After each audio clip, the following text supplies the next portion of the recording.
right, what is up, guys? This is Ivan again from Brainy-Bits.com, and in this tutorial today, we're going to continue using the same parts we were using in the last tutorial, which is the Easy Driver, the Uno, our Rotary Encoder, our NEMA 17 size motor. What we're going to do today, though, we're going to set the speed of the motor using the Rotary Encoder switch, and we'll represent the speed on this little LED stick that we have here that we used before. So, not to take too much time, what we're going to do today is actually write some code that when we press the Rotary Encoder switch, instead of moving the NEMA motor, it's going to adjust the speed. So as we turn, these LEDs are going to go from red, orange, and green to tell us at which speed we want to move. Once we adjusted that, we press it again, and then the motor will spin at a different speed. This is the third installment of our tutorial series on this. The next one is going to be our last one, and we're going to include the buttons to set in and out points on by using the Rotary Encoder, some buttons, and the speed.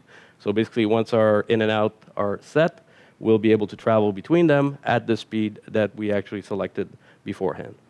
So the parts are fairly simple. Like I always say, go to our site, Brainy-Bits.com, and you'll find all the schematics, how to connect everything. You'll find the code if you want to copy and paste that into your Arduino IDE software.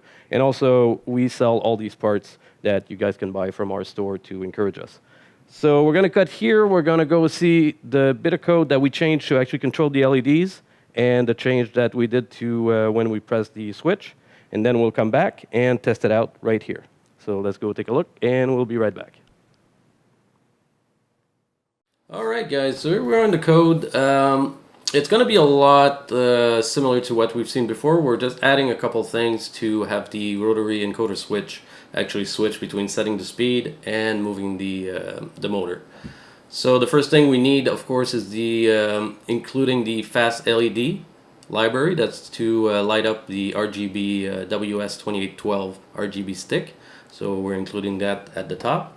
Now we have the Easy Driver connection, so all the pins are connected to which pin on the Uno. Then we have one pin, because we only did one pin to control all these LEDs. So that's connected to pin 5. Then the Rotary Encoder module connections, here they are, 2, 4, and 6.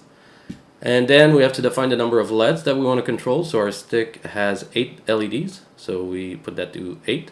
And then we initialize the library by telling it how many LEDs we have. So we got the turns detected, rotary direction, the R switch, which is the variable that's going to be changed to a 0 or a 1 depending if we click on the Rotary Encoder switch or not. So that will be the variable that we will tell the interrupt. When we get inside the interrupt, it will check the value of that variable, and then it will execute the code to either change the speed of the motor when we rotate the encoder, or to move the motor.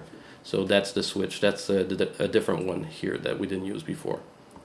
And then the LED speed change, that to hold how many LEDs we want to actually light. And steps to take, that's the speed of the motor. So we start at 2, which is the low speed. Then we have another variable here, direction, to set the rotation of the stepper. And here we have our interrupt, like we had in the other ones.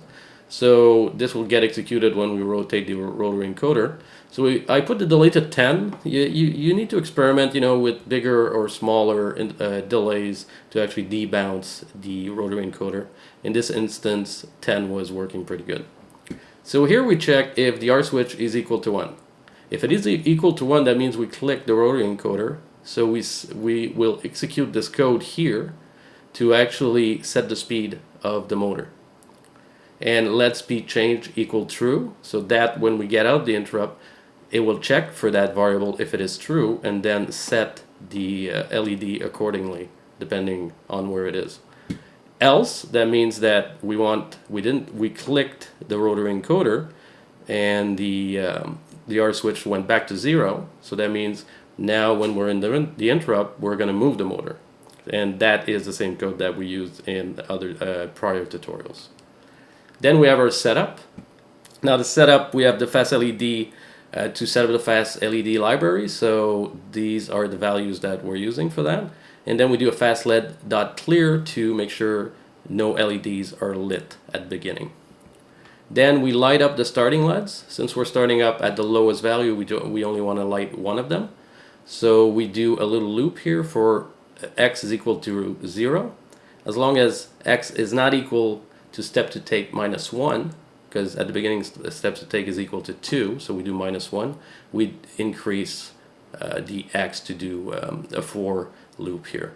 So in our case, at the beginning, steps is equal to 2, minus 1 equal to 1, so this loop will only get executed once. And we've done this little part here before in another tutorial. So if you go to our site, Brainy-Bits.com, to the tutorial that explains how to use the WS2812 LEDs, you'll get an explanation on that part of the code here. Then we set the brightness of the LED to 50 and show. So basically we're lighting up the LED once we've done this part here to tell it which LED to light. So the first two are going to be red, the other I think 3 are going to be orange, and the last 3 are going to be green to represent the fastest speed. And then we're still in the setup, so basically we're setting the pin modes, output, output, output. So this is the same code that we used before. Do a little delay of 5 at the end, just wait for the Easy Driver to wake up.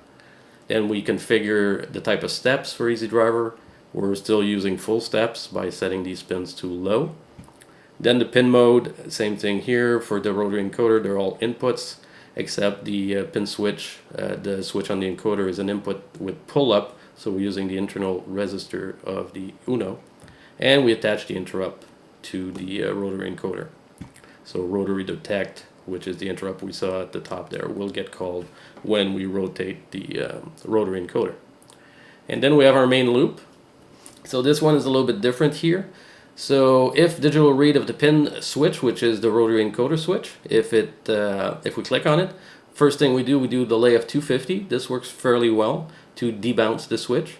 Debounce meaning when you click, it's going to wait a little bit, or else it might detect more than one click, even though you only clicked once. So a delay of 250 will debounce that switch. And that's where we set the variable, so it's very simple. If the switch is already equal to 0, then we set the switch to 1. If it's not, then we set it back to 0. So when you click once, let's say it's at 0, you click, it's going to become 1. You click again, it's going to become 0. So this is all this does.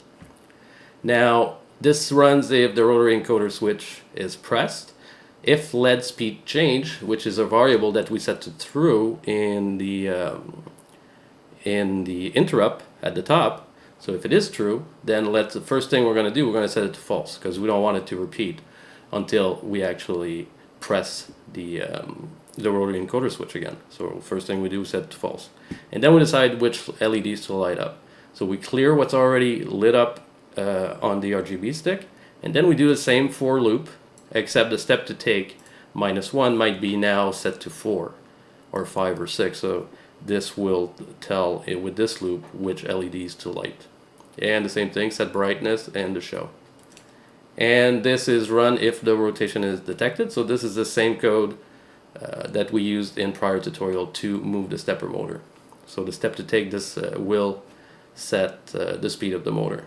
So this is all the same thing.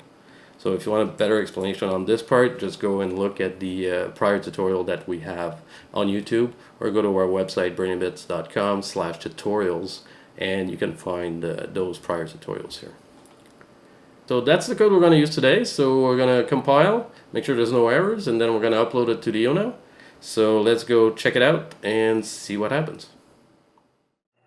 Alright, so we're back, and we uploaded code to the Uno that we were just looking at. And now I've given power to the Easy Driver first. It's always a good idea to power this guy first. Doesn't really matter, but I like to do it this way. One thing you want to make sure is that you never connect or disconnect the motors from the Easy Driver, because that might damage the actual Easy Driver. So this is powered from our 12 volt 1 amp power supply. Now I'm going to use batteries to power the Uno by plugging it in right there. And there we go. So everything should be working now. We start at a speed of 1. That's why the LED here is lit. So now we're going to move the motor. So that's the slowest speed. And there we go, that's very slow. As I turn, and the other way. So there we go, that's our slow speed.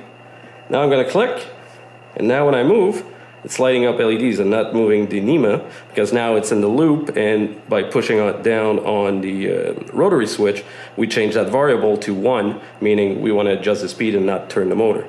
So let's go all the way up to the maximum speed, click again to set that, and now when we move, it moves a lot faster, either way, as you can see. Now I'm going to click again, adjust that maybe in the middle, right there, click. And now I'm moving a little bit slower. Either way, like that. Click again. Move it down, let's say all the way down to minimum. Click. And there we go. So slow speed again. And click all the way back up. Click. And there we go. Very fast. And let's bring it back down. So there you go, guys. That's the way I programmed the switch on the rotary encoder to tell the Uno to either adjust the speed or the rotation of the motor. So I hope you guys enjoyed this tutorial. The next one, like I said, is going to be the last one, where we're going to use in and out points to actually have the motor travel between those 2 points. We're going to set the in and out using 2 switch, one for the in and one for the out. We're going to actually detect double press, a long press, and also use the switch to set the speed. And then we'll be able to travel between those 2 points at the speed that we set using the rotary encoder. So once again, guys, my name is Ivan, and I hope to catch you guys real soon. Take care.